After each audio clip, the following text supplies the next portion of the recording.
ಇಂದು ಚಳ್ಳಕೆರೆಯಲ್ಲಿ ಜಿಲ್ಲಾ ಉಸ್ತುವಾರಿ ಸಚಿವರು ಹಾಗೂ ಕರ್ನಾಟಕ ರಾಜ್ಯದ ಪರಿಶಿಷ್ಟ ಪಂಗಡದ ಕಲ್ಯಾಣ ಸಚಿವರಾದ ಟಿ ರಘುಮೂರ್ತಿಯವರು ಚಳ್ಳಕೆರೆ ಶಾಸಕರ ಭವನದಲ್ಲಿ ಸಾರ್ವಜನಿಕರ ಕುಂದುಕೊರತೆ ಸಭೆ ನಡೆಸಿದರು. ಈ ಕುಂದುಕೊರತೆ ಸಭೆಯಲ್ಲಿ ಹಲವಾರು ಹಳ್ಳಿಗಳಿಂದ ಬಂದಂಥ ಸಾರ್ವಜನಿಕರು ಮನವಿಗಳನ್ನು ಕೊಟ್ಟರು. ಮನವಿಯನ್ನು ಸ್ವೀಕರಿಸಿ ಮಾತನಾಡಿದ ಸಚಿವರು ತಾಲೂಕು ಮಟ್ಟದಲ್ಲಿ ಬಗೆಹರುವಂಥ ಸಮಸ್ಯೆಗಳನ್ನು ಇಲ್ಲೇ ಬಗೆಹರಿಸುವಂತೆ ಅಧಿಕಾರಿಗಳಿಗೆ ಸೂಚಿಸಿದರು. ಹಾಗೂ ಅಧಿಕಾರಿಗಳೊಂದಿಗೆ ಚರ್ಚೆ ನಡೆಸಿ ಸಾರ್ವಜನಿಕರಿಗೆ ಅನುಕೂಲವಾಗುವಂತೆ ವಾತಾವರಣ ಮಾಡಿ ಅಲೆದಾಡಿಸುವುದು ಬೇಡ, ತುರ್ತಾಗಿ ಸಮಸ್ಯೆಯನ್ನು ಬಗೆಹರಿಸಿ ಎಂದು ಅಧಿಕಾರಿಗಳಿಗೆ ಖಡಕ್ಕಾಗಿ ಸೂಚಿಸಿದರು. ಈ ಸಂದರ್ಭದಲ್ಲಿ ಸಚಿವರಿಗೆ ಅಧಿಕಾರಿಗಳಿಂದ ಹಾಗೂ ಮುಖಂಡರುಗಳಿಂದ ಬೃಹತ್ ಹೂವಿನ ಹಾರ ಹಾಕಿ ಸನ್ಮಾನಿಸಲಾಯಿತು. ಈ ಸಂದರ್ಭದಲ್ಲಿ ಕಾಂಗ್ರೆಸ್ ಮುಖಂಡರುಗಳು ಹಾಗೂ ಕಾಂಗ್ರೆಸ್ ಪಕ್ಷದ ಅಭಿಮಾನಿಗಳು, ಸಾರ್ವಜನಿಕರು ಹಾಗೂ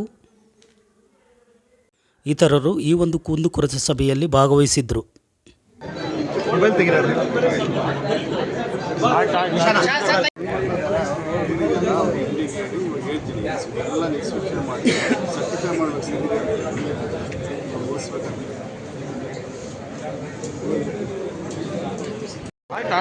ಆಯ್ತು ಸರ್, ಆಯ್ತು.